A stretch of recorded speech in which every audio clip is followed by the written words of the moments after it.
All right, we have been talking about getting started in the food service industry. This comes up very, very frequently. So far, I've talked about getting started with a little bit of money and what type of vending you're going to do. And then I also talked about the licenses and permits and the menu and the numbers. So today we're going to go over partners and services and then where you're going to park.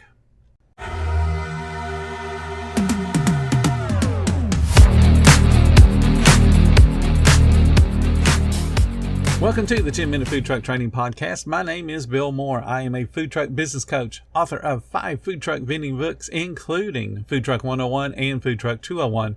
This podcast is all about helping you start and grow your food truck business. Make your next move with American Express Business Platinum. You'll get 5 times membership rewards points on flights and prepaid hotels booked on AmexTravel.com. Plus, enjoy access to the American Express Global Lounge Collection. And with the welcome offer of 150,000 points, your business can soar to all new heights. Terms apply. Learn more at americanexpress.com/business-platinum. Amex Business Platinum, built for business by American Express. When it comes to partners and services, what you got to think of in your business life is a partner is someone that helps support your business. It's not necessarily someone that has donated money to your business or has given you money to start the business. And it's certainly not someone that has any kind of authority in your business. It's just somebody that helps support the business with some type of service or product. So you're going to need, obviously, food. You may need multiple vendors to provide that food that you're going to turn into your delicious menu. So you're going to have somebody to buy your food from. Can't forget your paper products. You got to have someone that's going to provide your paper products. You got cleaning supplies. You got office supplies. Now, if you're sitting there going, Bill, I don't need office supplies. I don't use paper and pen and all that kind of stuff. Definitely don't have paper clips. Well, you probably most likely have thermal paper. Thermal paper would be an office supply. Cleaning supplies. You got soap, you got sanitizer, you got degreasers. You might have an all-purpose cleaner. You may have dish soap. You got towels. You got paper towels. You may have a broom and dustpan. You may have a mop bucket and a mop. All those things are cleaning supplies. You can have some place to get them. And then there's a whole bunch of services that we need as a food truck. Not the least of which is a commissary. And if you don't need a commissary, you still need some place that's legal for you to pick up fresh water and dump wastewater. So you got to have some type of support system there. You may need an attorney. You may need an accountant. You may need just a generic bookkeeper. You may need someone to do your payroll. You're definitely going to need insurance. I'd much rather you guys have an insurance agent that you talk to rather than just trying to buy off the shelf. Your health department, that's a resource. That's a service, technically. They are helping you to get better at what you do. You're probably going to need some repair and maintenance people. You don't want to wait until you need their services to start looking through the phone book or looking on the internet going, okay, I need somebody to repair my refrigerator. Who do I call? You need to have all that stuff figured out long before you need their services. Because when you do it as an emergency, the price goes up, and it goes way up. But if you already have an established relationship with these repairmen, they'll come in and maybe not charge you that travel fee, or maybe not charge you the overtime fee because they're working past 5 o'clock. Having relationships save you money. So build those relationships before you need them. I can promise you, you're going to go out to your truck or your trailer one morning, and it's going to have a flat tire. And if you don't have the equipment to change that, who are you going to call? You need to know that before you're desperate. You don't want to be out on the interstate somewhere with a flat tire trying to figure out who you're going to call. Because chances are you're not going to get a very good deal. Now, when we're talking about insurance, and you heard me say I don't want to see you guys buying off the shelf when you do your insurance, there's way more insurance available to you than just the basics. And the basics would be commercial auto, commercial property, and liability.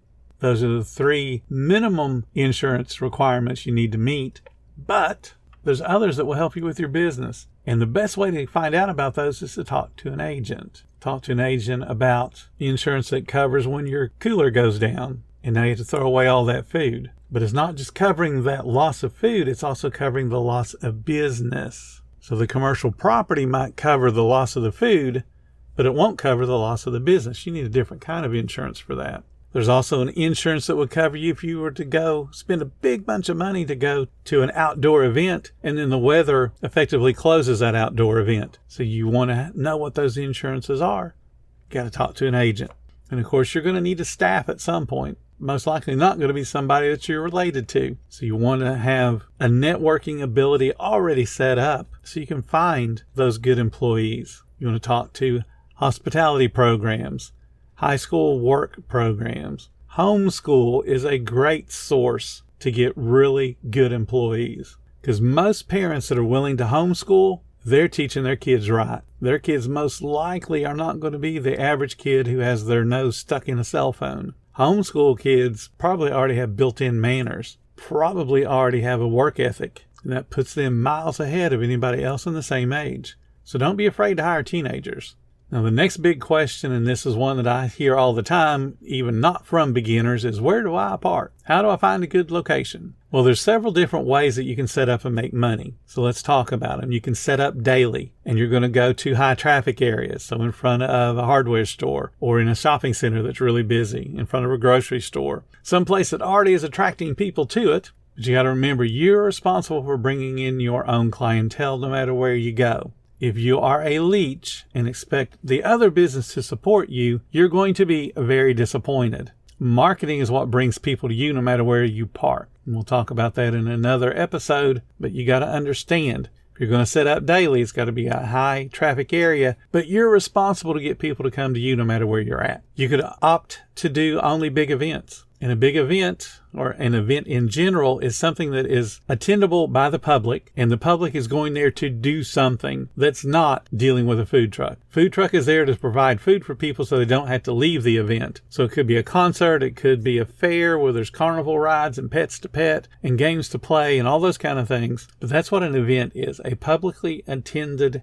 outing that's sponsored by either a single business or a bunch of businesses or the local civic government. You can make a whole bunch of money in a real short amount of time doing events, but you can't get really good at doing events unless you have some daily setups and are busy at those daily setups. So understand, the practice comes from daily locations, and that way you can handle the big events and make the big money. Now, there's a couple of other opportunities for you to make money. One would be driving a route. And what I mean by driving a route is on Monday, you're at Ace Hardware, on Tuesday you're at Lowe's, Wednesday you're in front of Walmart, Thursday you're at the park, Friday you're down at the beach, Saturday you're downtown. That's driving a route. So you're at the same business on the same day of the week. So Monday you're at Ace Hardware. So every Monday people that go to Ace Hardware know you're going to be there. On Tuesday, you're going to go to Lowe's. So people that go to Lowe's on Tuesdays know every Tuesday you're going to be there. That's driving a route or moving daily. And you could literally drive a route too. Not a lot of fun, but there are certain types of businesses that lends itself well to.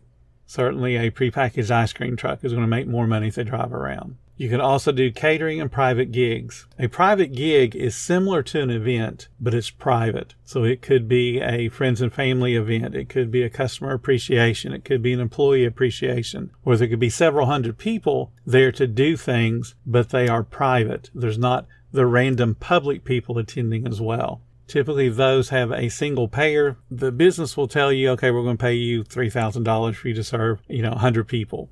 Or 150 people or 200 people, whatever it is. And they pay you in that manner. So you're not collecting individual money from individual people. You're being paid by a single person. And then you have a catering. So catering is going to be either very, very profitable or very, very tedious, depending upon what the client wants you to do for them. If they just want you to pull your food truck up to a wedding and serve 100 people, that's fairly easy. But if they want you to go ahead and rent tables and tablecloths and have table service out of your food truck, now it gets a little bit more complicated. But of course, you're going to be charging the guest for all of those features anyway. So caterings, private gigs make a lot of money in a little bit of time.